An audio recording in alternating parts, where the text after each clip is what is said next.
आज की क्लास में जो हम पार्ट कवर करने जा रहे हैं वो काफी ज्यादा इंपॉर्टेंट पार्ट है। अगर आप अपना सिलेबस देखेंगे तो अब सिलेबस में जो है 4 सेक्शन बचे हुए हैं, जिसमें मुख्य रूप से अगर आप देखेंगे सार्वजनिक राजस्व, सार्वजनिक व्यय, उसके बाद सार्वजनिक ऋण और राजकोषीय घाटा। ठीक है, तो ये चारों पार्ट जो है पेपर में इन 4 पार्ट से हर साल एक क्वेश्चन आया और वो सीधा सीधा बड़े क्वेश्चन में आया है। जब 40 नंबर का पैटर्न था तो 40 में आया हुआ है, 15 में आया है तो 15 में आया है। पिछले बार तो 8 नंबर में भी इससे क्वेश्चन पूछा गया है। तो ये काफी ज्यादा इंपॉर्टेंट पार्ट है, जिसमें आज हम जो पार्ट कवर करेंगे वो है सार्वजनिक आय का पार्ट, जिसको हम काफी ज्यादा डिटेल में कवर करेंगे कि सरकार के जैसे सार्वजनिक आय के स्रोत क्या हैं। ये पूरी चीजें हम आज पूरा कवर करने वाले हैं। देखिए, हमारे सिलेबस में जो बैंकिंग वाला चैप्टर है उसमें 2 चीजें बची हुई है। एक है गैर बैंकिंग वित्तीय संस्था वाला पार्ट जो है वो बचा है, और 1990 के बाद जो बैंकिंग क्षेत्र में सुधार हुए वो वाला पार्ट बचा हुआ है। तो इसके लिए मैंने ये सोचा था कि ये मैं चाहता तो कल के पार्ट में भी आपके कवर कर सकता था, जो मौद्रिक नीति वाला है। लेकिन मैंने ये सोचा कि कई सारी परिभाषाएं जो आपने देखा होगा पेपर में आ रही हैं, वो 2 नंबर के क्वेश्चन हर साल पेपर में आ रहे हैं और उसकी परिभाषा अधिकतर पूछा जाता है और हमारे सिलेबस में सीधे सीधे मेंशन नहीं रहता वो पार्ट। तो हम क्या करेंगे कि एक वीडियो जो 2 तारीख को क्लास खत्म होने वाली थी, मैं एक दिन की क्लास एक्स्ट्रा एक्सटेंड कर रहा हूं, यानी 3 तारीख को अब हमारी क्लास खत्म होगी। और उसमें जो है हम जो पार्ट कवर करेंगे वो एक्चुअल में सिलेबस में नहीं लिखा हुआ है, लेकिन 2 नंबर में हर साल उससे कोई ना कोई क्वेश्चन पूछा जा रहा है।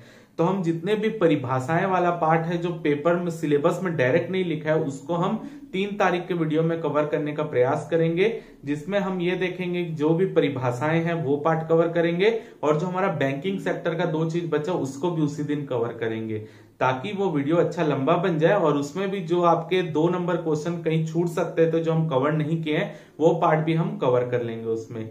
ठीक है, तो चलिए आज चालू करते हैं। हम जो मेन पार्ट कवर करने जा रहे हैं वो है सार्वजनिक आय का। ठीक है, तो सरकार की जो भी आय होती है, ठीक है, जैसे कि आपको पता है बजट जो होता है, आय एक वित्तीय वर्ष में सरकार की कुल आय और कुल व्यय का जो है लेखा जोखा होता है। ठीक है, तो सरकार की जो भी आय होती है उसको हम बोलते हैं सार्वजनिक आय। ठीक है, यानी एक वित्तीय वर्ष में सरकार की जो भी आय होगी वो होती है सार्वजनिक आय। तो अगर हम देखें तो सरकार की जो सार्वजनिक आय है या सार्वजनिक राजस्व है सरकार का, उसको हम 2 भागों में बांट सकते हैं। एक भाग होता है राजस्व आय और एक भाग होता है पूंजीगत आय।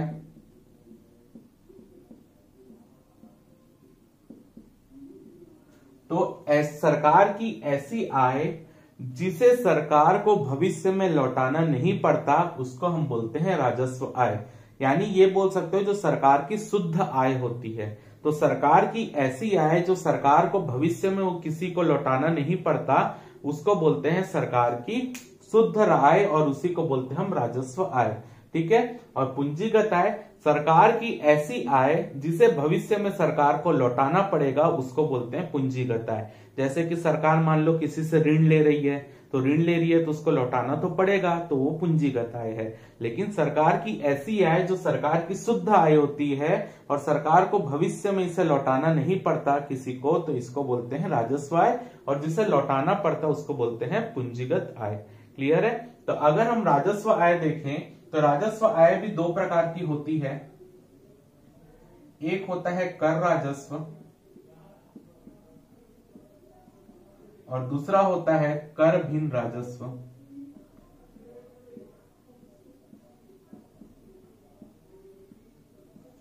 ठीक है, राजस्व आय भी 2 प्रकार की होती, कर राजस्व और कर भिन्न राजस्व। तो कर राजस्व क्या होता है? सरकार की ऐसी आय जो सरकार के द्वारा टैक्स लगाकर पाई जाती है उसको बोलते हैं कर राजस्व, और सरकार की ऐसी आय जो बिना टैक्स के लगा, यानी टैक्स के अलावा जो भी सरकार की आय होती है जिसे उसे भविष्य में लौटाना नहीं पड़ता उसको बोलते हैं कर भिन्न राजस्व।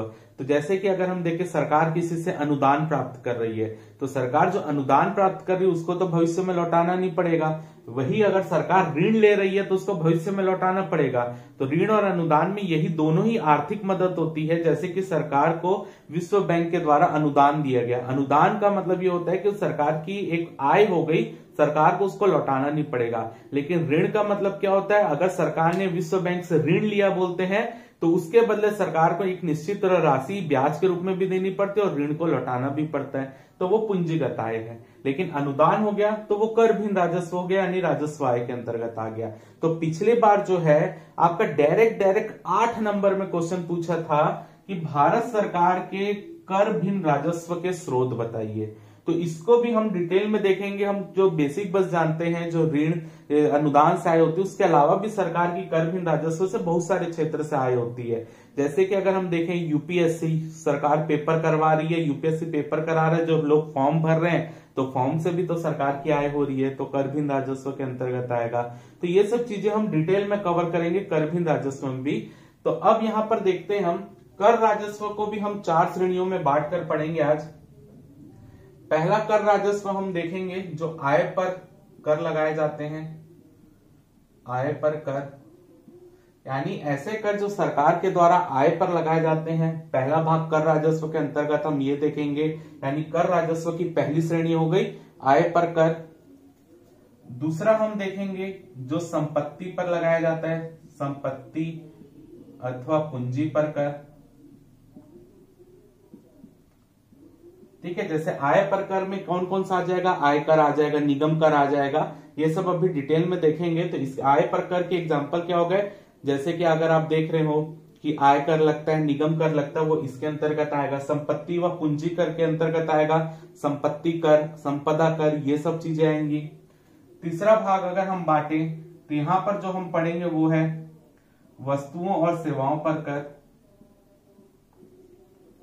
वस्तुओं और सेवाओं पर कर। तो वस्तुओं और सेवाओं पर कर के अंतर्गत आप क्या क्या पढ़ेंगे, केंद्रीय उत्पाद शुल्क, सीमा शुल्क, ठीक है। उसके अलावा आप देखेंगे जीएसटी पढ़ेंगे, सेवा शुल्क, ये सब जो आता है वस्तु और सेवाओं पर कर के अंतर्गत ही आएगा। जीएसटी भी इसी के अंतर्गत आएगा। और एक और श्रेणी बांटेंगे जिसमें हम पढ़ेंगे संघ राज्य क्षेत्रों से या संघ राज्य क्षेत्रों पर कर। संघ राज्य क्षेत्रों पर कर। तो भारत सरकार के कर राजस्व के 4 स्रोत हैं। आय पर कर, दूसरा है संपत्ति व पूंजी पर कर, तीसरा है वस्तु और सेवाओं पर कर, और चौथा है संघ राज्य क्षेत्रों पर कर। देखिए संघ राज्य क्षेत्र जैसे दिल्ली व पौंडीचेरी को छोड़ दे, ठीक है, तो उसमें भी क्या होता है, जो 5 बाकी जो अब तो ज्यादा हो गए, जम्मू कश्मीर के अलावा अगर हम देखें लद्दाख वद्दाख, ये सब चीजें भी आ रही है। तो अगर हम यहाँ पर देखें संघ राज्य क्षेत्रों पर कर, ऐसे मतलब ऐसे केंद्र शासित प्रदेश जहां पर जो है जैसे विधानसभा नहीं है, जैसे दिल्ली पौंडीचेरी में विधानसभा है, उसके अलावा भी तो संघ शासित प्रदेश है, तो वहां पर अपनी विधानसभा नहीं है, तो यानी वहां पर जो है सीधा सीधा काम कौन कर रहा है, किसके अंडर में है वो केंद्र शासित प्रदेश, भारत सरकार के। तो भारत सरकार के द्वारा वहां पर टैक्स लगाया जाएगा। जैसे हमारे स्टेट होते हैं, दिल्ली अगर मान लीजिए केंद्र शासित प्रदेश दिल्ली है, वहां की अपनी खुद सरकार है, तो वहां पर दिल्ली सरकार टैक्स लगाएगी। ठीक है, जैसे हमारा छत्तीसगढ़ में सरकार है, तो राज्यों के भी तो कर होते हैं, तो वहां पे छत्तीसगढ़ सरकार लगाएगी। वैसे ही केंद्र शासित प्रदेश है, वहां तो कोई सरकार नहीं है, जो जहां पर विधानसभा नहीं, वहां कोई सरकार नहीं है, तो वहां पर टैक्स कौन लगाएगा, वहां पर टैक्स लगाएगी केंद्र सरकार। तो सीधी बात है, तो वहां पर जो टैक्स से पैसा आएंगे वो भी केंद्र सरकार की आय होगी, क्योंकि केंद्र शासित प्रदेश केंद्र के द्वारा ही संचालित होते हैं। तो यहाँ पर केंद्र सरकार की कर राजस्व के हम 4 स्रोत पढ़ेंगे, आय पर कर, संपत्ति या पूंजी पर कर, फिर वस्तु और सेवाओं पर कर, और अंत में संघ राज्य क्षेत्रों पर कर। ठीक है, तो ये पूरे से मिलाकर जो सरकार की आय होती है उसको बोलेंगे सरकार की कर राजस्व आय। ठीक है, इसमें से आपको कुछ माइनस भी करना रहेगा, वो मैं आपको बताऊंगा। जो राष्ट्रीय आपदा आती है उस चीज को माइनस करना पड़ेगा। सरकार के द्वारा लोन दिए, वहां पे जो है पैसे दिए जाते हैं, तो उसको हम फॉर्मूला निकालते समय डिटेल में पढ़ेंगे। बस आपको इतने याद रखना है, जो बेसिक चीज है कि जो ये 4 प्रकार के जो हमने टैक्स पढ़े, इनमें से सरकार की जो आय होती है वही होती है कर राजस्व से। ठीक है, तो यहाँ पर मैं आपको कुछ डेटा भी बताते हुए चलूंगा कि आय कर इतना प्राप्त हुआ, ये आपका वस्तु और सेवाओं पर कर से इतनी आय। लेकिन आपको बता दूं पेपर की दृष्टि से वो इंपॉर्टेंट नहीं है। जो इंडियन इकोनॉमिक्स का पार्ट है उसमें डेटा पार्ट आपके पूछे नहीं जा रहे हैं, इंडियन इकोनॉमिक्स में, जो डेटा पार्ट है वो सीजी इकोनॉमिक्स में आता है। ठीक है, तब भी मैं आपको सेफ्टी के लिए कुछ कुछ डेटा बताऊंगा, आप उसको सिर्फ एक नजर मारिएगा। आपको याद करने के एकदम डिटेल में सब चीज पढ़ने की आवश्यकता नहीं, आपको सिर्फ बेसिक पता होना चाहिए कहां से सरकार की आय हो रही है। एक अनुमानित राशि भी आप वहां पर लिखेंगे चल जाएगा, लेकिन आपके पेपर में डेटा आज तक नहीं पूछा गया इंडियन इकोनॉमिक्स से। ठीक है, तो यहां पर आपको ज्यादा डेटा रटना नहीं है। तो अब हम यहां पर लाइन से कवर करेंगे जो हमने पढ़ा कर राजस्व के अंतर्गत जो भी सरकार की आय हो रही है। अगर मैं कुछ बेसिक आपको यहां पर और बता देता हूं, अब कर राजस्व और कर भिन्न राजस्व को अगर हम जोड़ दे तो जो प्राप्त होगा वो होगा सरकार की राजस्व आय। ठीक है, वैसे ही हम पूंजीगत आय भी निकालेंगे। इसके बाद हम और पढ़ते हैं, जब व्यय वाला पार्ट पढ़ेंगे तो राजस्व व्यय पढ़ेंगे, फिर पूंजीगत व्यय पढ़ेंगे। ठीक है, तो अब हम लाइन से कवर करते हैं कर राजस्व के जो विभिन्न स्रोत है उससे सरकार की कितनी आय हुई है और कौन से कर का मतलब क्या होता है।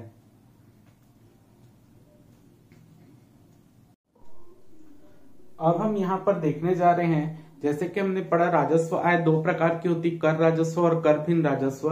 तो अब सबसे पहले हम यहाँ पर देखेंगे कि कर राजस्व से सरकार की आय कितनी हो रही है। जैसे कि मैंने आपको बताया था कर राजस्व को हम 4 भागों में बांटे थे। सबसे पहले हम देखे थे आय पर कर, सेकंड पार्ट था हमारा संपत्ति या पूंजी पर कर, तीसरा पार्ट हमने बांट के वहां पे वस्तुओं और सेवाओं पर कर, और चौथा पार्ट हमने बांटा था जो केंद्र शासित प्रदेश या संघ राज्य क्षेत्रों से सरकार जो वहां पे टैक्स लगा रही है वो। ठीक है, तो सबसे पहले देखते हैं आय पर कर के अंतर्गत कौन कौन से कर शामिल होते हैं। सबसे पहला कर होता है आय कर, दूसरा होता है पूंजी लाभ कर और तीसरा होता है निगम कर।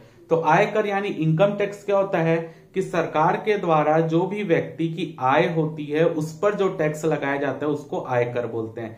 जैसे कि आपको पता है 5 लाख से कम की आय होगी तो उस पर कोई टैक्स नहीं लगता, 5 लाख से ऊपर जाने पर टैक्स की दरें रहती है। एक टेबल बनता है कि 5 लाख से 8 लाख के बीच या 7 लाख के बीच इतना लगेगा टैक्स, जैसे हम इनकम टैक्स निकालते हैं। तो बेसिक अपना इकोनॉमिक सेक्शन बस आपको इतना याद रखना है। आयकर क्या होता है, जो किसी भी व्यक्ति की एक वित्तीय वर्ष में जो आय होती है उस पे जो कर लगता है उसको बोलते हैं आयकर। क्लियर है, तो जो व्यक्ति की आय पर लगने वाला कर होता है आयकर। तो आयकर जो है इस साल जो अनुमानित है बजट 2020-21 में, बजट 2020-21 जो बनाया गया है उसमें अनुमानित है कि जो हमारी आय कर से आय होगी वो होगी 6,38,000 करोड़। 6,38,000 करोड़ हमारी आय होगी आयकर से। सेकंड होता है पूंजी लाभ कर। पूंजी लाभ कर को हम बोलते हैं कैपिटल गेन टैक्स। क्या होता है, जब हमारी संपत्ति या मान लीजिए हमारे पास जमीन है, ठीक है, अब उस जमीन को हम दूसरे व्यक्ति को बेच रहे, मैंने जमीन लिया था वो 5 लाख की थी, अब मैंने दूसरे व्यक्ति को वो जमीन बेच दी 8 लाख रुपए में, तो जो हमारा प्रॉफिट हो रहा है 3 लाख रुपए का, तो जो संपत्ति के ट्रांसफर में जो मूल्य वृद्धि हो रही है जो 3 लाख रुपए की है उस पर भी टैक्स लगाती थी गवर्नमेंट, उसको बोलते हैं पूंजी लाभ कर। यानी एक पूंजी को बेचने पर जितना भी लाभ होगा उस पर टैक्स लगता था, वो होता है पूंजी लाभ कर, इसको हम कैपिटल गेन टैक्स बोलते हैं। वर्तमान में ये टैक्स नहीं लग रहा है। अगला है निगम कर या कॉर्पोरेट टैक्स या कॉर्पोरेशन टैक्स जिसको बोलते हैं। निगम कर क्या होता है, कोई भी व्यवसायिक संगठन जो भी कंपनी होती है, कोई भी कंपनी की आय जो होती है, ठीक है, कंपनी की जो भी आय होती है उस पर सरकार के द्वारा टैक्स लगाया जाता है, उसको बोलते हैं हम निगम कर। यानी कंपनी की आय पर लगने वाले टैक्स को बोलते हैं हम निगम कर। तो निगम कर से जो सरकार की आय है वो है 6,81,000 करोड़। यानी अगर आप देखें तो जो आय पर कर लग रहा है उस पर सबसे ज्यादा सरकार की आय कहां से हो रही है, निगम कर से हो रही है, जो कि है 6,81,000 करोड़। तो अगर हम पहला सेक्शन देखें जो सरकार आय पर कर से जो सरकार का आय पर लगाने से जो कर लगा रही है उससे जो आय हो रही है, तो उसको हम जोड़ दें आयकर प्लस निगम कर, क्योंकि पूंजी लाभ कर तो लग नहीं रहा है, तो आयकर प्लस निगम कर को जोड़ दें यानी 6,38,000 करोड़ और 6,81,000 करोड़ को जोड़ दें तो ये होता है 13,19,000 करोड़। तो 13,19,000 करोड़ सरकार की जो आय है वो केवल आय पर कर से प्राप्त हो रही है। क्लियर है, तो ये हो गया पहला सेक्शन। तो हमारा कर राजस्व के पहले सेक्शन से सरकार की आय है 13,19,000 करोड़ रुपए। ठीक है, अगला पॉइंट देखते हैं यहाँ पर। जैसे कि मैंने बताया दूसरा सेक्शन हमने बांटा था संपत्ति व पूंजी पर कर। तो संपत्ति व पूंजी पर कर 3 प्रकार के होते हैं, संपदा कर, स्टेट ड्यूटी, फिर होता है उपहार कर, गिफ्ट टैक्स, और फिर होता है संपत्ति कर यानी वेल्थ टैक्स। तो यहाँ पर संपदा कर क्या होता है, जैसे कि मान लीजिए आपके घर में किसी के पास जमीन थी, ठीक है, या जो भी आपके पूर्वज रहे उनके पास जमीन थी, जब उनकी मृत्यु होती है तो उनके जो भी संपत्ति रहता है वो उसका बंटवारा किया जाता है उनके उत्तराधिकारियों में। तो संपत्ति के बंटवारा करते समय जो उत्तराधिकारियों के मध्य संपत्ति का बंटवारा होता था उस पर सरकार टैक्स लगाती थी, वो था संपदा कर। या आप बोल सकते हो कि जिसके नाम पर जमीन तो उसका दूसरे के नाम ट्रांसफर कराया जा रहा है या उसके उत्तराधिकारी को दिया जा रहा है तो उस पर जो टैक्स लगता है वही होता है स्टेट ड्यूटी या संपदा कर। फिर होता है उपहार कर यानी गिफ्ट टैक्स। क्या होता है, अगर सरकार के द्वारा अगर मान लीजिए कोई व्यक्ति किसी को गिफ्ट देता है, ठीक है, तो वो जो व्यक्ति गिफ्ट दे रहा है उस पर टैक्स लगता था, वो होता है उपहार कर या गिफ्ट टैक्स। और तीसरा होता है संपत्ति कर या वेल्थ टैक्स। संपत्ति कर क्या होता है, व्यक्ति के पास जितनी भी संपत्ति होती है उस संपत्ति पर जो टैक्स लगता है उसको बोलते हैं संपत्ति कर। ये जो रहता है ईयरली लगता है और उस व्यक्ति को अपनी संपत्ति के ऊपर टैक्स देना पड़ता है। तो वर्तमान में भारत सरकार के द्वारा ये टैक्स नहीं लिए जा रहे, ना तो संपदा कर लिया जाता है, ना उपहार कर लिया जाता है, ना संपत्ति कर। संपत्ति कर अगर आप देखेंगे तो आपके क्षेत्र के नगरीय निकाय ले रहे होंगे अभी। केंद्र सरकार का संपत्ति कर अब केंद्र सरकार नहीं लेती और संपदा कर उपहार कर बंद कर दिया गया। क्लियर है। तो ये वाले सेक्शन जो सेकंड सेक्शन होता है संपत्ति व पूंजी पर कर, इससे सरकार की कोई भी आय नहीं हो रही है। क्लियर है, क्योंकि ये टैक्स अभी सरकार नहीं ले रही है। अगला जो है वो है वस्तुओं और सेवाओं पर कर। तो वस्तुओं और सेवाओं पर कर को हम 4 भाग में बांट के पढ़ते हैं। सबसे पहला है केंद्रीय उत्पाद शुल्क। केंद्रीय उत्पाद शुल्क क्या होता है, जैसे कि मान लीजिए कोई भी वस्तु देश में बन रही है तो उस वस्तु को जब वो देश में बन रही है तो उसके उत्पादन के बाद उस पर टैक्स लगाया जाता है, वो होता है केंद्रीय उत्पाद शुल्क। यानी कोई भी प्रोडक्ट बनाने के बाद जब प्रोडक्ट बन जाता है तो जितने में प्रोडक्ट बना उसके बाद उस पर टैक्स लगाया जाता है, वही होता है उत्पाद शुल्क, केंद्रीय उत्पाद शुल्क। ठीक है। तो केंद्रीय उत्पाद शुल्क से जो सरकार की आय होती है वो है 2,67,000 करोड़ अनुमानित है। 2,67,000 करोड़ अनुमानित है कि इस साल जो है सरकार को 2,67,000 करोड़ की आय होगी केवल केंद्रीय उत्पाद शुल्क से। ठीक। सेकंड होता है सीमा शुल्क। हाँ, केंद्रीय उत्पाद शुल्क में आपको एक चीज और मैं बताना चाहूंगा कि हमारी सरकार के द्वारा क्या है, एक कोष बनाया गया जिसको हम बोलते हैं राष्ट्रीय आपदा या राष्ट्रीय आपदा आकस्मिक शुल्क। ठीक है, राष्ट्रीय आपदा आकस्मिक शुल्क, इसके लिए सरकार ने राष्ट्रीय आपदा आकस्मिक कोष बनाया हुआ है। तो क्या होता है, जैसे केंद्रीय उत्पाद शुल्क है 2,67,000 करोड़ रुपए। अब हमारे देश में क्या होता है, तंबाकू का भी निर्माण होता है। ठीक है, तो तंबाकू का निर्माण होता है तो उसके ऊपर सरकार ने एक एक्स्ट्रा टैक्स लगाया है जिसको हम बोलते हैं राष्ट्रीय आपदा आकस्मिक शुल्क। ठीक है, यानी केंद्रीय उत्पाद शुल्क के अंदर ही एक और टैक्स लगता है तंबाकू के निर्माण में। ठीक है, जिसको हम सेंट्रल एक्साइज ड्यूटी बोलते हैं केंद्रीय उत्पाद शुल्क को। तो यहाँ पर राष्ट्रीय आपदा आकस्मिक शुल्क, जब तंबाकू का निर्माण होता है तो तंबाकू के निर्माण में जो है केंद्रीय उत्पाद शुल्क भी लगता है, उसी के अंदर जो है राष्ट्रीय आपदा आकस्मिक शुल्क भी लगता है। तो वो उससे जो है सरकार की जो आय होगी वो है 2,000 करोड़ रुपए। ठीक है, तो ये जो 2,67,000 करोड़ रुपए, इसमें ये पहले 2,000 करोड़ पहले से ही ऐड है, आपको एक्स्ट्रा ऐड नहीं करना है। ठीक है, तो यहां पर बस मैं आपको समझाने के लिए बता रहा हूं, राष्ट्रीय आपदा आकस्मिक शुल्क भी जो है क्या होता है कि ये इसलिए बनाया गया, जैसे आपने देखा होगा भारत में राष्ट्रीय आपदा जब आती है तो राष्ट्रीय आपदा के लिए भारत में कोई परिभाषा नहीं दी गई है कि राष्ट्रीय आपदा किसको बोला जाएगा। लेकिन जो बेसिक क्या होता है कि अगर मान लीजिए उड़ीसा में राष्ट्रीय आपदा आई, केरल में आई, तो उसको हम राष्ट्रीय आपदा तब बोलते हैं जब उस क्षेत्र की 1/3 जनता उससे प्रभावित हो जाए। जैसे उड़ीसा में कुछ तूफान आ रहा है तो उड़ीसा में हम राष्ट्रीय आपदाई तब बोलेंगे जब उस उड़ीसा राज्य की 1/3 जनता उससे प्रभावित हो जाए। क्लियर है। तो यहां पर क्या होता है, उसी के लिए कोष बनाए गए। जैसे कि आपने देखा होगा उड़ीसा में तूफान आ गया था, ठीक है, पश्चिम बंगाल में तूफान आया था, तो भारत सरकार के द्वारा जो है उनको राशि, सहायता राशि दी गई थी। तो वो सहायता राशि कहां से दी गई थी, राष्ट्रीय आपदा आकस्मिक जो उनका कोष बना उसी से दी गई थी। तो सरकार क्या करती है, यहां पर जो टैक्स लगा रही है उसमें एक एक्स्ट्रा टैक्स भी ऐड करती है, जिससे जो पैसा इनकम होती है सरकार की वो सरकार कहां पे रखती है, आकस्मिक शुल्क में, आकस्मिक कोष में रखती है, ताकि कभी देश में कुछ राष्ट्रीय आपदा आती तो उस कोष से पैसा दिया जा सके। ठीक है, तो यहां पर केंद्रीय उत्पाद शुल्क 2,67,000 करोड़ में 2,000 करोड़ जो कि तंबाकू पर विशेष राष्ट्रीय आपदा आकस्मिक शुल्क लगता है, उसमें पहले से ही वो ऐड है। ठीक है, अगला जो है वो है सीमा शुल्क यानी कस्टम ड्यूटी। सीमा शुल्क क्या होता है, जब हम कोई देश से किसी प्रोडक्ट को मंगाते हैं या आयात करते हैं या निर्यात करते हैं तो उसके लिए सीमा शुल्क लगता है जो भारत सरकार लगाती है। यानी आयात और निर्यात में जो लगने वाला टैक्स होता है वही होता है सीमा शुल्क यानी कस्टम ड्यूटी, सीमा शुल्क जो है वो है 1,38,000 करोड़ रुपए। ठीक है, जो यानी जो सरकार की आय हो रही है 1,38,000 करोड़ रुपए अनुमानित है कि जो 2020-21 में इस सीमा शुल्क से सरकार की 1,38,000 करोड़ रुपए की आय होगी। तो सीमा शुल्क में भी सरकार ने एक एक्स्ट्रा टैक्स जोड़ दिया है, वही जो है राष्ट्रीय आपदा आकस्मिक शुल्क सीमा शुल्क के अंदर भी ऐड किया है, जिससे सरकार को 930 करोड़ रुपए की आय होगी। यानी 1,38,000 करोड़ में ही 930 करोड़ रुपए भी शामिल है। ठीक है, तो इसमें ये अलग से नहीं है, इसमें ऐड करके ही सीमा शुल्क में बताया जा रहा है। ये भी कहां पे जमा होगा, ये भी जमा होगा राष्ट्रीय आपदा कोष में। यानी आप ये देख लीजिए, यहां से आपकी ये चीज समझ आ रही है, जो भारत का राष्ट्रीय आपदा कोष है, राष्ट्रीय आपदा आकस्मिक कोष, उसमें पैसा कहां से जाता है, इन टैक्स से जाता है, जो कि हमने तंबाकू के ऊपर एक्स्ट्रा लगाया है, और सीमा शुल्क के अंदर एक और चीज ऐड करके हमने राष्ट्रीय आपदा आकस्मिक शुल्क भी लगा दिया है। तो ये दोनों से जो आय हमको हो रही है करों से, वहां पर हमने उसको कहां जोड़ दिया है, कहां डाल देते हैं हम, राष्ट्रीय आपदा कोष में। क्लियर है। अब देखते हैं यहां पर सेवा कर। ठीक है, सर्विस टैक्स क्या होता है, जैसे कि आप टेलीफोन यूज कर रहे हो, ठीक है, आपके द्वारा सरकार के द्वारा बहुत सारी सेवाएं आपको प्रदान की जाती है। ठीक है, उसमें जो टैक्स लगता है, उस सेवा को देने के बदले आपको टैक्स जो लगाया जाता है वही होता है सर्विस टैक्स। तो सर्विस टैक्स से जो सरकार की आय हो रही है वो है 1,020 करोड़ रुपए अनुमानित है। अगला देखते हैं जीएसटी। इन तीनों के अलावा और जितने भी चीजें बचती है वो जीएसटी के अंतर्गत आती है। जितने भी हमारे इनडायरेक्ट टैक्स होते थे, जैसे वैट होता था जो राज्य लगा रहे थे, तो वैसे मैं आपको समझाने के लिए बता रहा हूं, जितने भी इनके अलावा और भी सरकार के द्वारा बहुत सारे टैक्स लगाए जाते हैं, सबको समाहित करके हम जीएसटी बोलते हैं।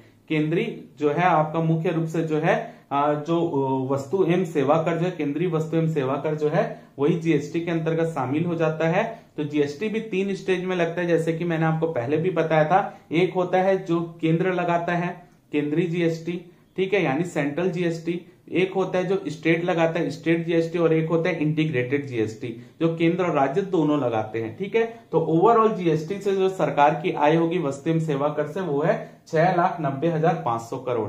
तो अगर हम ये जितने भी मैंने यहां पर लिखा उसको अगर जोड़ दे तो हमको पता चल जाएगा वस्तुओं और सेवाओं पर जो कर हम लगा रहे हैं उससे हमारी कितनी आय होगी सरकार की, वो होगी 10,96,520 करोड़ रुपए।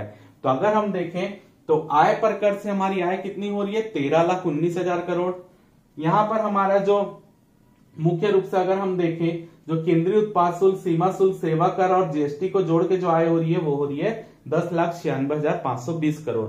यहां से हमारी कोई भी आय नहीं हो रही है क्योंकि टैक्स नहीं लग रहे हैं। ठीक है, अब हम देखते हैं चौथा, या आप बोल सकते हो जो मैंने नंबरिंग किया 1 2 3, अब वो समझाऊंगा मैं। यहां पर जो है अगला देखते हैं, जो है जो हमारा मैंने बताया था संघ राज्य क्षेत्र से जो हमारी आय हो रही है, यानी संघ राज्य क्षेत्र में जो टैक्स लगाए जाते हैं उससे।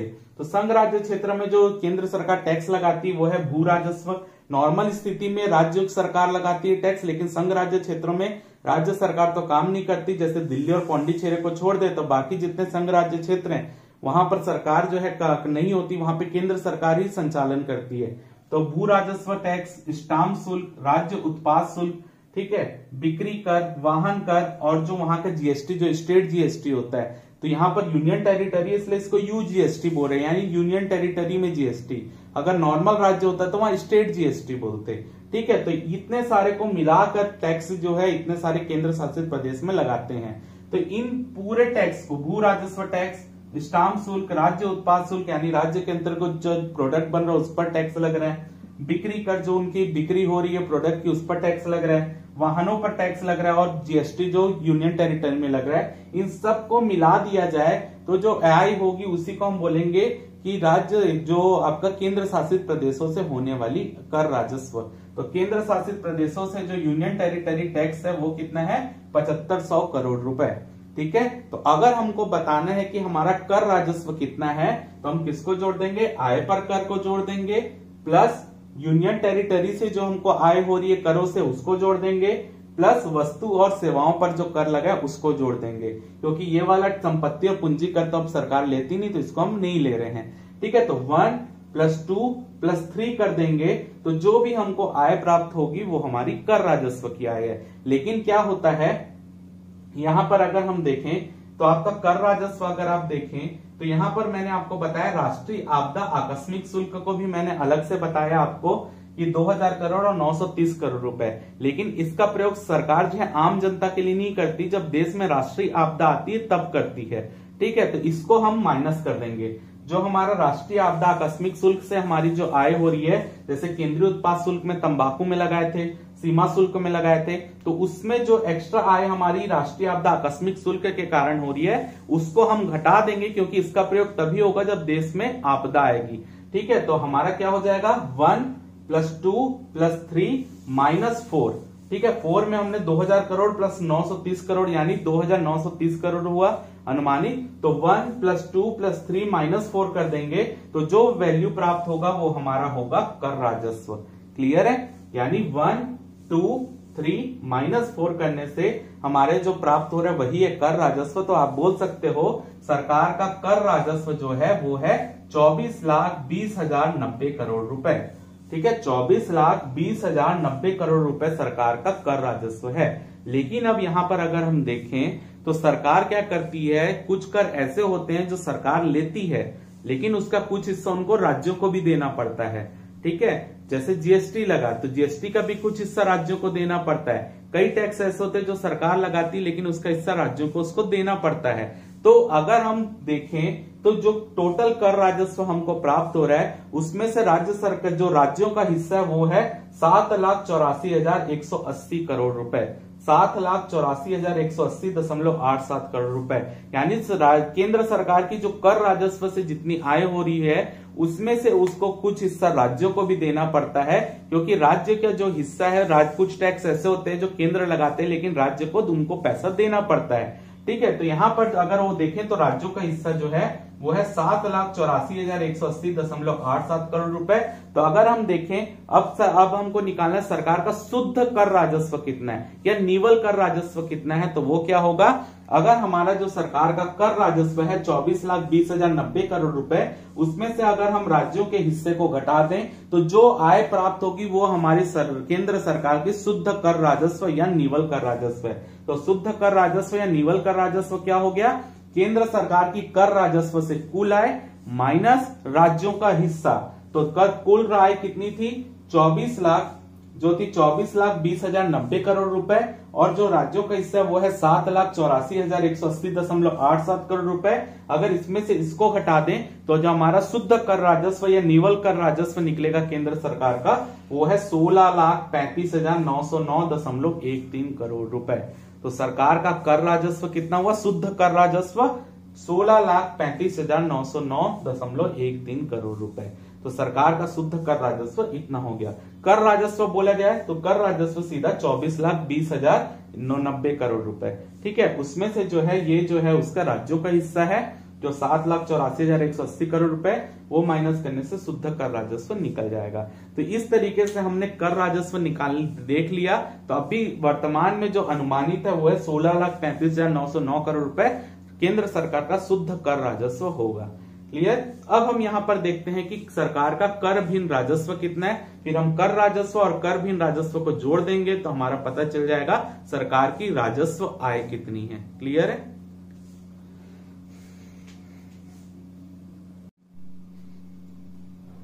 अब यहाँ पर कर भिन्न राजस्व हम यहाँ पर देखने वाले, हमने कर राजस्व देख लिया है। एक बार पेपर में क्वेश्चन आया तो उसको हम यहीं पर डिस्कस कर लेते हैं जो कर राजस्व से रिलेटेड था। उसमें यह पार्ट पूछा गया था, क्या सरकार के कर लगाने का मकसद केवल लाभ कमाना होता है? तो देखिए, सरकार जो कर लगाती है उसका मकसद लाभ कमाना नहीं होता है। ठीक है, उसका अन्य भी कारण है, जरूर सरकार की आय बढ़ती करों को लगाने से, लेकिन उसके अगर प्रमुख कारण हम देखें तो सरकार क्या होती कर लगाने के पीछे उसके 2-3 कारण, जैसे कि सरकार अपनी संपत्तियों का निर्माण करती है, यानी पूंजीगत संपत्ति। अगर सरकार के पास कर से ज्यादा पैसा आएगा तो सरकार क्या करेगी, उद्योगों को स्थापित करेगी, और उद्योगों को स्थापित करेगी तो उस उद्योग जो स्थापित होंगे उसमें किसको मुख्य रूप से रोजगार मिलेगा, जो निम्न वर्ग के लोग हैं, श्रमिक लोग हैं, उनको वहां पे रोजगार मिलेगा। तो सीधी सी बात है, अगर सरकार टैक्स ज्यादा वसूल कर रही है, कर ज्यादा लगा रही है, तो उसका प्रयोग आम जनता के लिए करेगी और उद्योगों को स्थापित करेगी या ऐसे कार्यों में लगाएगी जो उत्पादक कार्य हो, जिससे लोगों को फायदा हो, लोगों को रोजगार मिले। ठीक है। सेकंड, हमारे यहाँ आय की असमानता बहुत ज्यादा है, ठीक है, तो हमेशा देखना टैक्स किस में लगता है, जो कि उच्च वर्ग या मध्यम वर्ग के लोग होते हैं। जैसे कि 5 लाख तक जिनकी आय होती है ईयरली, वो उन पर टैक्स अभी नहीं लग रहा है, उससे ज्यादा वालों पर टैक्स लगता है। तो सीधी सी बात है, अगर ज्यादा जितनी हमारी आय बढ़ती जाएगी उतने हमारे टैक्स भी बढ़ते जाते हैं। तो सीधी सी बात है, अगर टैक्स उनसे वसूल करा जा रहा है तो वो अगर उनसे जितना टैक्स वसूल किया जाएगा, तो हमारा जैसे कॉन्सेप्ट क्या रहता है, हमारा मुख्य रूप से अर्थव्यवस्था का एक चीज होता है कि हम आय की असमानता लाने की कोशिश करते हैं। तो टैक्स ज्यादा जो ज्यादा कमा रहे उससे ज्यादा टैक्स लेते हैं, ताकि जो है उन टैक्स का प्रयोग करके हम उसका पैसा जो है निम्न वर्ग के जो लोग हैं उन पर लगाएं, ताकि उनकी आय बढ़े, तो जो हमारे में आय की असमानता उसको कम किया जा सके। ठीक है, यानी अगर आप देखें तो रोजगार सृजन करने के लिए भी टैक्स बढ़ाए जाते हैं, दूसरा उद्योग स्थापित करने के लिए टैक्स बढ़ाए जाते हैं, तीसरा जो रहता है यानी पूंजीगत संपत्तियों के लिए टैक्स बढ़ाए जाते हैं, क्योंकि जो टैक्स लेंगे उनका प्रयोग पूंजीगत संपत्ति बनाने में किया जाएगा। तीसरा जो रहता है आय की असमानता को कम करने के लिए टैक्स लिया जाता है। ठीक है, तो यहां पर 2 ही नंबर का क्वेश्चन था, तो आपको इस तरीके से डील करना है कि टैक्स लगाने का मकसद केवल सरकार को आय प्राप्त करना नहीं होता, बल्कि सरकार उससे पूंजीगत संपत्तियों का निर्माण करती है, जिससे जो है उद्योग स्थापित होंगे तो लोगों को रोजगार मिलेगा, और रोजगार मिलने से जो है लोगों में जो आय की असमानता है उसको धीरे धीरे करके कम किया जा सकता है, ताकि समाज में सभी लोगों की आय समान रूप से हो जाए। ठीक है, तो ये मकसद होता है, मेन जो कर लगाने का उद्देश्य होता है। तो आप इस तरीके से उस क्वेश्चन को डील कर सकते हैं। अब हम यहां पर देखते हैं कर भिन्न राजस्व, जो पिछले बार का 8 नंबर का भी क्वेश्चन था कि सरकार के जो है गैर कर राजस्व के स्रोत क्या है, या कर भिन्न राजस्व के स्रोत क्या है। तो सबसे पहले हम यहाँ पर डिटेल में सबको कवर करेंगे कि कितने प्रकार के स्रोत से सरकार की आय होती है, फिर ओवरऑल कर भिन्न राजस्व कितना है वो देखेंगे। हमको हर हिस्से का याद करने की जरूरत नहीं, क्योंकि मैं आपको बार बार बोल रहा हूं डेटा पार्ट इंडियन इकोनॉमिक्स में नहीं आता। ठीक है, तो सिर्फ मैं जो मेन वैल्यू है उसको याद करेंगे, बाकी जो है डिटेल में सिर्फ अपन ये समझेंगे उसके स्रोत क्या, और यही क्वेश्चन पेपर में आता भी है। तो सबसे पहले कर भिन्न राजस्व यानी सरकार की ऐसी आय जो करों को छोड़कर आय होती है और सरकार को इसे लौटाना भी नहीं होता, उसको बोलते हैं कर भिन्न राजस्व। तो सबसे पहले देखते हैं ब्याज प्राप्ति। कर भिन्न राजस्व का सबसे पहला स्रोत होता है ब्याज प्राप्ति। सरकार के द्वारा क्या होता है, केंद्र सरकार राज्य सरकारों को ऋण देती है, केंद्र शासित प्रदेश जहां विधानमंडल है जैसे दिल्ली पौंडीचेरी उनको ऋण देती है, तो उनको ऋण के बदले वो कुछ एक निश्चित राशि ब्याज के रूप में केंद्र सरकार को देते रहते हैं। तो वही जो है सरकार जिनको भी ऋण दे रही है, ऋण देने के एवज में जो सरकार को प्रतिवर्ष ब्याज प्राप्त होता है, वही जो है सरकार का कर भिन्न राजस्व का पहला स्रोत है। तो पहला स्रोत क्या हो गया, ब्याज प्राप्ति। आपको इसी तरीके से पॉइंट वाइज बताओगे तो आपके नंबर अच्छे आएंगे। ठीक है, तो ब्याज प्राप्ति सरकार के कर भिन्न राजस्व का पहला स्रोत है, जो सरकार राज्य सरकार को और केंद्र शासित प्रदेशों को ऋण दे रही है, उससे जो उनको ब्याज के रूप में राशि प्राप्त हो रही है, वो कर भिन्न राजस्व का पहला स्रोत है। ठीक है, सेकंड देखते हैं लाभांश और लाभ। अब सरकार देखिए बहुत सारे क्षेत्रों में निवेश की रहती है, सार्वजनिक क्षेत्र बहुत सारे उपक्रम है, कहीं पर जो है आप सेमी गवर्नमेंट उपक्रम है। जैसे क्या करती है सरकार, मान लेते हैं सरकार के पास कोई उद्योग था, सरकार ने अपना शेयर बेच दिया, ठीक है, यानी विनिवेश कर दिया, यानी निजी क्षेत्र को दे दिया, तो यहाँ पर गवर्नमेंट और निजी दोनों की सहयोग हो गई। मान लेते हैं उस कंपनी का 51% शेयर निजी क्षेत्र के पास है, 49% शेयर गवर्नमेंट के पास है। ठीक है, तो अब क्या होगा, जब कोई कंपनी लाभ कमाती है, अपने लाभ का जो हिस्सा रहता है वो अपने निवेशकों पर बांटती है। यानी जैसे कोई कंपनी होगी, जहां पर मैंने शेयर बताया 51 और 49% शेयर है, 51% शेयर निजी क्षेत्र का है और 49% शेयर गवर्नमेंट का है। तब क्या होगा, वो कंपनी साल भर में जितना भी लाभ कमाई रहेगी, अपने लाभ का जो हिस्सा वो है वो गवर्नमेंट को भी देगी, क्योंकि उसमें गवर्नमेंट की भी हिस्सेदारी है, क्योंकि गवर्नमेंट उस कंपनी का शेयर धारक है। तो सीधी बात है, जो लाभ का हिस्सा है जो गवर्नमेंट को दिया जाएगा वहां पर, वो होगा उसका लाभांश। ठीक है, और लाभ क्या होगा, जो सार्वजनिक क्षेत्र के उपक्रम है जो सिर्फ गवर्नमेंट ही चला रही है, तो उसका जो आय होती है उसमें जो लाभ हो रहा है सरकार को, वो डायरेक्ट सरकार के लाभ में गिना जाएगा। क्लियर है, तो लाभांश क्या है, जहां पर जो है पब्लिक प्राइवेट जो रहता है मिलकर काम करते हैं, तो वो कंपनी का जो भी आय होती है या लाभ होता है, उस लाभ का जो हिस्सा गवर्नमेंट को मिलता है वो लाभांश होगा। और लाभ क्या होगा, अगर पूरा एकाधिकार गवर्नमेंट का ही है उसमें, और गवर्नमेंट की कंपनी जो भी लाभ कमा रही है उसका सीधा सीधा हिस्सा उनके कर भिन्न राजस्व में आ जाएगा। क्लियर है, तो इस पहला हो गया ब्याज प्राप्ति कर भिन्न राजस्व का, दूसरा हो गया लाभांश और लाभ। अब तीसरा देखते हैं सामान्य सेवाएं। ठीक है। सामान्य सेवाओं से भी गवर्नमेंट का कर भिन्न राजस्व प्राप्त होता है। जैसे सामान्य सेवा के अंतर्गत मुख्य रूप से प्रशासनिक सेवा को शामिल किया जाता है। उसके अंतर्गत बहुत सारे पॉइंट आते हैं, मैं आपको कुछ समझा दे रहा हूं। जैसे कि लोक सेवा आयोग और पुलिस। लोक सेवा आयोग कैसे हो गया कि लोक सेवा आयोग जैसे कि यूपीएससी जो भी पेपर ले रहा है, पेपर के बदले उसको लोग आवेदन करने के लिए पैसे देते हैं, ठीक है, शुल्क भरते हैं, जो फीस रहती है उस पेपर को देने की, तो वो फॉर्म भरने की फीस देते हैं, तो डायरेक्ट लोक सेवा आयोग की आय हुई। तो लोक सेवा आयोग किसके अंडर है? गवर्नमेंट के अंदर तो है, तो गवर्नमेंट की भी आय हो गई, ठीक है। वैसे पुलिस जो है जुर्माने वसूल करती है बहुत सारे। अब आपको देखा होगा एक केंद्रीय पुलिस बल होते हैं, यानी सीआरपीएफ जो होता है। सीआरपीएफ क्या होता है? कभी राज्यों को जो है केंद्रीय पुलिस बल की आवश्यकता पड़ती है, तो केंद्र सरकार क्या करती है? अपने सीआरपीएफ को जो है वो राज्यों में शिफ्ट करती है। जब राज्य मांग करता है सीआरपीएफ की, तभी केंद्र सरकार सीआरपीएफ को राज्यों को देती है। तो जो राज्यों को सीआरपीएफ प्रोवाइड कराया जा रहा है, उसके एवज में राज्य सरकार केंद्र सरकार को एक राशि वहन करती है, यानी उसके बदले केंद्र सरकार को कुछ पैसे देती है। तो वो भी जो आएगा प्रशासनिक सेवा में आएगा, और वही सरकार का कर भिन्न राजस्व के अंतर्गत भी गिना जाएगा, ठीक है। और भी क्षेत्र होते हैं इसके अंतर्गत, मैंने आपको कुछ समझाया है। अगला जो है सामाजिक सेवा। सामाजिक सेवा से भी कर भिन्न राजस्व हमको प्राप्त होता है। जैसे कि मान लेते हैं शिक्षा, खेल, कला, संस्कृति। सरकार ने स्कूल बनाया था, स्कूल में जो ट्यूशन फीस ली जा रही है उससे सरकार की आय होगी, ठीक है, यानी सरकारी स्कूल से ट्यूशन फीस जो ली जा रही है उसमें भी जो है उससे सरकार की आय होगी। सरकार ने कुछ म्यूजियम बनाए थे, ठीक है, म्यूजियम बनाए तो उसके अंदर प्रवेश करने का शुल्क लिया जाता है, तो उससे सरकार की आय होगी। कोई पुराने पुरातात्विक स्थल है जहां पर लोग घूमने जाते हैं, जैसे कि मान लीजिए कोई पर्यटन स्थल है, जैसे ताजमहल हो गया, वहां जाते हैं तो उसमें शुल्क लिया जाता है अंदर जाने का, तो वो भी कहाँ आ रहा है? सरकार के पास ही तो आ रहा है, ठीक है। तो ये भी सरकार के कर भिन्न राजस्व है। अगला है चिकित्सा। सरकार ने हॉस्पिटल बनाया, हॉस्पिटल में इलाज के लिए जो आता है उससे भी पैसा कुछ कम लिए जाते हैं, लेकिन लिए जाते हैं, वो भी सरकार की आय का स्रोत है। तीसरा है सूचना प्रचार प्रसार। अब सरकार के चैनल चल रहे हैं दूरदर्शन जैसे, उसमें जो ऐड आ रहे हैं, ऐड विज्ञापन का जो वहां दिया जा रहा है, रोजगार के ही ऐड आते हैं कई सारे, वो सबसे भी सरकार की आय होती है। चौथा हो गया प्रसारण। हमारे क्षेत्र में कई सारे देखना आप डीटीएच कंपनी काम कर रही है, ठीक है। उसके अलावा जो हमारी कंपनी एफएम रेडियो काम कर रहे हैं, तो उससे भी सरकार की आय होती है, वो भी सरकार को एक निश्चित राशि फ्रीक्वेंसी देने के लिए देते हैं, ठीक है। डीटीएच कंपनी उसको लाइसेंस लेने के लिए सरकार को पैसा देना पड़ता है, ठीक है। तो ये सब प्रसारण के अंतर्गत आ गया।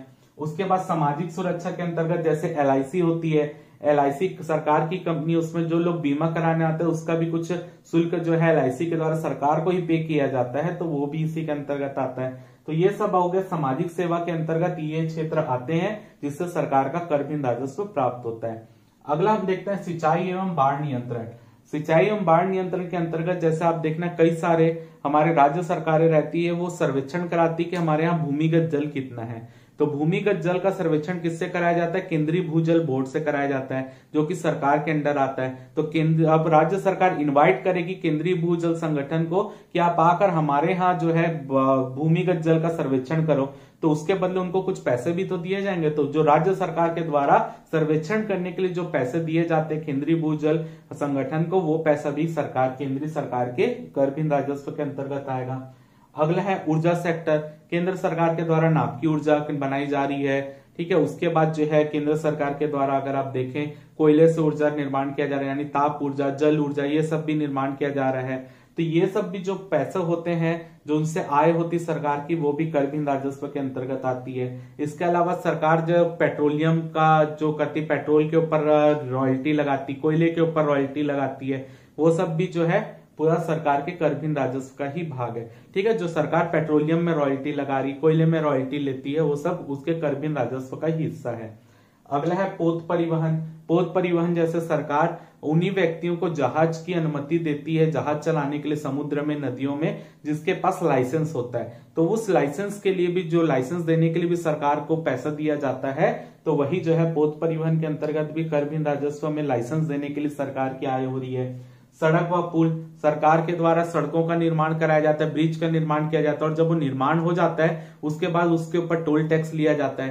पहले एक निजी कंपनी को टेंडर दिया जाता है कि आप सड़क बनाएं, सड़क बनाने के लिए जो टेंडर जितने का भरती उसकी सरकार को पैसा देती है। उसके बाद वो टेंडर में जितना भरा रहता है उसकी वसूली कैसे करती है? वो वसूली करती टोल टैक्स लगाकर। यानी सड़क व पुल बनाने के लिए भी जो टोल टैक्स लिए जा रहे हैं उससे भी सरकार की आय हो रही है। अगला जो देखते हैं, जो मेन है रेलवे। सरकार रेलवे तो चला ही रही है, तो रेलवे से आपको पता ही है बहुत सारी आय होती है। ठीक है, तो रेलवे से भी जो आय होती है वो भी कर भिन्न राजस्व के अंतर्गत है। ठीक है, अगला है सहायता अनुदान। अब भारत सरकार को जो है विश्व बैंक, अन्य देशों, IMF, इन सब से सहायता अनुदान मिलते ही रहते हैं। समय समय पर प्राकृतिक आपदा आती तब सहायता मिलती है, समय समय पर भारत की जब अर्थव्यवस्था खराब होने लगती तब वो अनुदान देते हैं। तो आपको याद रखना, अनुदान का मतलब वो ये होता है जो सरकार के पास पैसा आ रहा है लेकिन सरकार को वापस लौटाना नहीं पड़ेगा। ठीक है, अगर वो लौटाना पड़ता तो उसको हम ऋण बोलते। तो यहाँ पर सहायता अनुदान यानी इसको लौटाना नहीं पड़ेगा, तो जो हमको विदेशों से भी सहायता अनुदान मिल रहे हैं वो सब इसी के अंतर्गत आते हैं, वो भी कर भिन्न राजस्व है। इसके अलावा संघ राज्य क्षेत्रों का कर भिन्न राजस्व। तो संघ राज्य क्षेत्र जैसे कि मैंने बताया दिल्ली, पौंडीचेरी तो आपका हो गया, उसके अलावा भी हमारे केंद्र शासित प्रदेश है जहां विधानमंडल नहीं है, तो वहां पर भी जो कर भिन्न राजस्व से आय होती है इनकी, तो वो भी सीधा सीधा केंद्र सरकार की ही आय होती है। ठीक है, तो जैसे कि ये पूरा ओवरऑल हमने देख लिया कर भिन्न राजस्व जो है वो सरकार को किस तरीके से प्राप्त होता है। तो अगर आपके पेपर में जैसे 8 नंबर में क्वेश्चन आया था तो आपको वहां बताना है सरकार के गैर कर राजस्व के बहुत सारे स्रोत हैं, तो आपको बताना है वर्ष 2020-21 में सरकार का कुल कर भिन्न राजस्व जो है वो 3,85,017 करोड़ रुपए अनुमानित है। ठीक है, ये गैर कर राजस्व जो है 3,85,017 करोड़ रुपए अनुमानित है, जिसके हिस्सेदारी निम्न है। ठीक है, तो निम्न में आपको ये बताना है कौन कौन आता है। सबसे पहला ब्याज प्राप्ति। तो ब्याज प्राप्ति में आपको थोड़ा सा एक लाइन में एक्सप्लेन करना है ब्याज प्राप्ति किसको बोलते हैं। जो केंद्र सरकार जो है राज्य सरकार या केंद्र शासित प्रदेशों की सरकारों को ऋण देती है, उसके एवज में उनको ब्याज प्राप्त होता है। फिर आपको बताना है लाभांश। और लाभ का मतलब क्या है, जो कंपनी के जहां पर विनिवेश सरकार करती है जिसका, तो उस कंपनी का जो लाभ होता है उसका हिस्सा जो है सरकार को मिलता है, वो लाभांश। और सार्वजनिक क्षेत्र के उपक्रम जितना भी लाभ कमाते हैं वो सीधा सरकार की आय है। ठीक है, फिर सामान्य सेवा के अंतर्गत आपको प्रशासनिक सेवा बताना है, लोक सेवा आयोग और पुलिस के बारे में, जो मैंने आपको बताया CRPF वाला और यहाँ पे फॉर्म फीस वाला ये भी है। फिर सामाजिक सेवा के अंतर्गत इतना, सिंचाई बाढ़ नियंत्रण में भूजल बोर्ड वाला बताना है, ऊर्जा में रॉयल्टी वाला बताना है, यहाँ पर पोत परिवहन में लाइसेंस के बारे में बताना है, सड़क पुल में टोल टैक्स के बारे में बताना है, रेलवे तो आपको पता ही है, सहायता अनुदान जो विदेशों से हमें प्राप्त हो रहा है, और अंत में संघ राज्य क्षेत्र का कर भिन्न राजस्व। तो ये ओवरऑल अगर हम मिला दें तो आपका 8 नंबर के लायक या 10 नंबर के लायक आपका आंसर बन जाएगा। और इसका जो है आपको अंत में ये भी जो मैंने बताया कि हमारा कर भिन्न राजस्व कितना है, 3,85,017 करोड़ रुपए अनुमानित है। ठीक है, वर्ष 2020-21 के लिए। तो ये अगर हम यहाँ पर राज्य कर राजस्व और कर भिन्न राजस्व दोनों को जोड़ देंगे तो जो आय हमारी प्राप्त होगी उसी को बोलते हैं हम राजस्व आय। ठीक है, अब हम कवर करते हैं पूंजीगत आय हमारी कितनी है।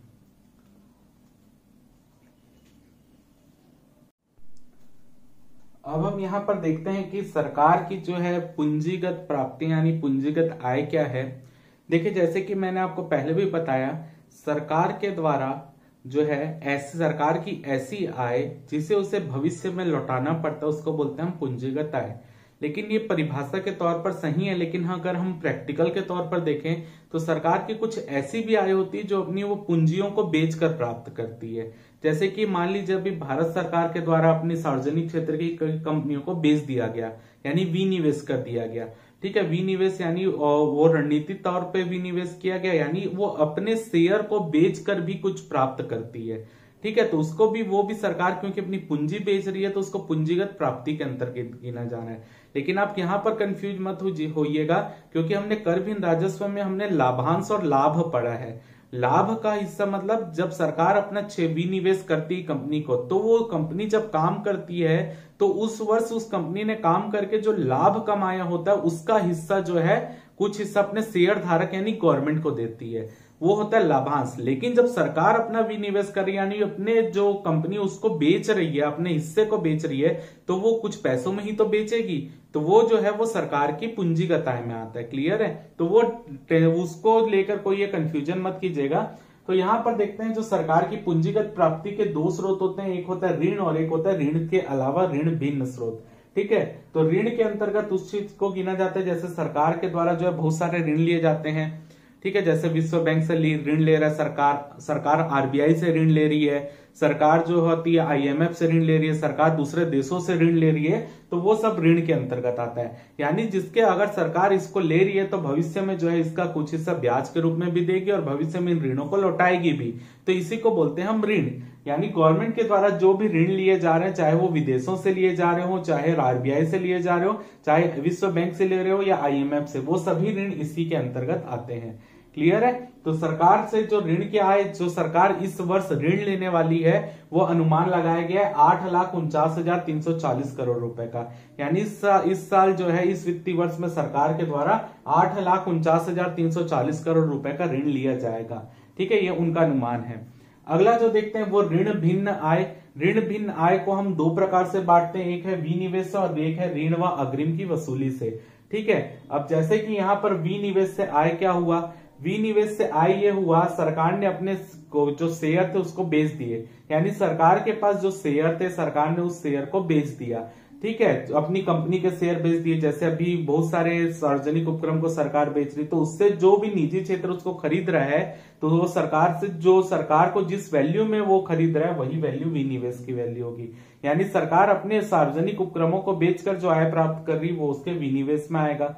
ठीक है, और ऋण व अग्रिम की वसूली, यानी मान लीजिए सरकार ने पहले राज्य सरकार को ऋण दिया था, पहले उससे ब्याज की राशि प्राप्त करी तो ब्याज जो गिना जाएगा, अगर वो ब्याज के रूप में राशि प्राप्त करी तो वो ब्याज गिना जाएगा कर भिन्न राजस्व में। लेकिन अगर सरकार के द्वारा सीधा उस राज्य सरकार से पूरा ऋण एक साथ ले लिया गया, यानी ब्याज को अब ना लेकर पूरे ऋण को वापस ले लिया गया, तो उसको वो यहां पर गिना जाएगा पूंजीगत आय में। ऋण व अग्रिम में अंतर यह होता है कि ऋण का मतलब यह होता है कि सरकार जो रहती ऋण शर्तों के अनुसार देती है और राज्य सरकार कुछ अपने चीजों को गिरवी रखती है उसका और कुछ शर्तें रहती है उसके अनुसार राज्य सरकार को गवर्नमेंट ऋण देती है। और अग्रिम का मतलब होता है बिना किसी सिक्योरिटी के ऋण दे देना। ठीक है, तो यहाँ पर दोनों की वसूली जो है अगर सरकार डायरेक्ट कर रही, ब्याज नहीं ले रही, अब डायरेक्ट ऋण और अग्रिम वसूली कर लेती। क्या होता है कई बार हमारे जो ऋण रहते हैं कई सारे बहुत ऊंची ब्याज दर पर गवर्नमेंट के द्वारा ऋण लिया जाता है राज्य सरकारों के पास, राज्य सरकारों द्वारा। तो राज्य सरकार को लगता है हम अब इतनी ऊंची दर में ब्याज तो नहीं दे पाएंगे, इसका एक काम करते हैं, हम जो ऋण लिए हैं उसको डायरेक्ट वापस कर देते हैं ताकि हमारा जो है ब्याज को जो हमको देना पड़ रहा था इतना ऊंची दर अब हम ना दें आगे। तो वो क्या करेंगे, उस ऋण को डायरेक्ट वापस कर देंगे केंद्र सरकार को या अग्रिम को वापस कर देंगे। तो उससे जो सरकार की आय हो रही है वो भी इसी के अंतर्गत आती है। इसके अलावा एक और क्षेत्र है जैसे कि सरकार के द्वारा आप बोल लीजिए अपनी प्रतिभूतियों को बेच दिया जाता है, प्रतिभूतियों को बेचकर भी ऋण से सरकार ऋण लेती है, वो आंतरिक ऋण में आता है। जैसे कि मैंने बताया था सरकार के द्वारा अपने जो बॉन्ड रहते हैं, प्रतिभूतियां रहती है, वो जो है सार्वजनिक क्षेत्र जैसे बाहर बेच देती है, जिसको हम खुले बाजार की क्रियाएं बोलते हैं। ठीक है, आरबीआई भी खरीदता है उसको, नॉर्मल जो है अन्य निजी क्षेत्र भी उस ऋण को खरीदते हैं, जिसमें सरकार ऋण पत्र बेचना, यानी सरकार प्रतिज्ञा देती है कि यहाँ पर जो है आप एक पेपर जारी करती है कि हम मान लीजिए 1 लाख रुपए का ऋण ले रहे हैं, तो उसके बदले जो है मान लीजिए वो ऋण पत्र एक सरकार ने जारी किया। ठीक है, उस सरकार ने ऋण पत्र जारी किया और वो ऋण पत्र में अंकित मूल्य था मान लेते हैं 1 लाख रुपए। ठीक है, 1 लाख रुपए। अब कोई निजी क्षेत्र इस ऋण पत्र को खरीदेगा, मान लेते हैं वो 90,000 रुपए में खरीद रहा है। ठीक है, तो जब सरकार इसको क्या करेगी, जब इस ऋण पत्र को वापस लेना होगा सरकार को, तो सरकार उसको 1 लाख रुपए का मतलब व्यय करेगी, उसको खरीदने में 1 लाख रुपए खर्चा करेगी। ठीक है, तो इसको कितने का फायदा हो गया, 10,000 रुपए का फायदा हो जाएगा। तो ऐसे भी होता है। तो सरकार अपनी प्रतिभूतियों को मार्केट में बेचकर भी पैसा प्राप्त करती है, ऋण प्राप्त करती है, तो वो भी इसी के पूंजीगत आय के अंतर्गत आता है। तो आपको याद रखना है कि विनिवेश और ऋण व अग्रिम की वसूली जो है हमारी पूंजीगत प्राप्तियों का एक स्रोत है, और दूसरा जो ऋण है वो भी हमारी पूंजीगत प्राप्तियों का स्रोत है। तो ऋण भिन्न जो हम आय प्राप्त कर रहे हैं इस बार, यह ऋण भिन्न जो पूंजीगत आय प्राप्त होगी वो है 2,24,967 करोड़ रुपए, 2,24,967 करोड़ रुपए। अगर हम ऋण भिन्न और ऋण दोनों को जोड़ दे तो हमारी कुल पूंजीगत प्राप्ति निकल जाएगा 10,74,307 करोड़ रुपए। यानी 10,74,307 करोड़ रुपए जो है सरकार की जो होगी वो पूंजीगत प्राप्ति होगी। क्लियर है? तो अब जैसे कि सरकार की कुल आय हमको निकालना है, तो सरकार की जो कुल आय या सार्वजनिक आय कितनी है उसके लिए हम क्या करेंगे, राजस्व आय और पूंजीगत आय को जोड़ देंगे। तो राजस्व आय में हम किसको किसको जोड़ते हैं, कर राजस्व और कर भिन्न राजस्व। तो आपको विशेष रूप से ध्यान देना है, कर राजस्व में हम निवल कर राजस्व यानी शुद्ध कर राजस्व को जोड़ेंगे। यानी जो हमारा कर राजस्व निकल रहा था उसमें हम राज्यों का जो हिस्सा माइनस करने के बाद जो निवल कर राजस्व बच रहा था वो हिस्सा जोड़े हैं, प्लस कर भिन्न राजस्व के हिस्से को जोड़ेंगे तो हमारा कुल राजस्व आय निकलेगा 20,20,926 करोड़। राउंड फिगर में मैंने लिखा है 20,20,926 करोड़ रुपए हमारा राजस्व आय है। पूंजीगत आय हमने यहाँ पर पढ़ा कितना है 10,74,307 करोड़ रुपए। अगर हम इस दोनों को जोड़ दें तो हमारी कुल आय जो सार्वजनिक आय है हमारी वो निकल जाएगी 30,95,233 करोड़ रुपए। यानी सरकार की जो कुल आय है हमारी इस बजट अनुमान के अनुसार वह है 30,95,233 करोड़ रुपए। तो ये हमारा जो हो गया ये है हमारा सार्वजनिक आय। तो यहाँ पे आज हम अपनी क्लास खत्म करते हैं। कल जब हम यहाँ पर आएंगे क्लास में तो हम देखेंगे सरकार का सार्वजनिक व्यय कितना है, वो पार्ट कवर करेंगे। और इसी के अंतर्गत क्योंकि सरकार की आय का स्रोत ऋण भी होता है तो हम ये देखेंगे कि सरकार का सार्वजनिक ऋण कितना है, और उसी को कवर करते हुए क्योंकि ये पूरे पार्ट को ही जब हम मिला देंगे तो वही हमारा राजकोषीय घाटा निकल जाएगा। तो कल के क्लास में हम वो वाला पार्ट को कवर करेंगे। तो आज की क्लास में जो हमने कवर किया ये पेपर की दृष्टि से इंपॉर्टेंट है, इसको अच्छे से कवर कीजिएगा। मैं बार बार बोल रहा हूँ डेटा पार्ट में ज्यादा जोर ना देते हुए उसके जो कॉन्सेप्ट है उस पर ध्यान दीजिए। डेटा पेपर में नहीं आते इंडियन इकोनॉमिक्स में, बस हमने सेफ्टी के तौर पर कुछ यहाँ पे डेटा पढ़ लिया है ताकि आप उसको ऐड कर पाए। नहीं भी करेंगे चल जाएगा, पेपर में डेटा नहीं पूछा जाता। क्लियर है? तो यहाँ पर आज की क्लास खत्म करते हैं, मिलते हैं अगली क्लास में।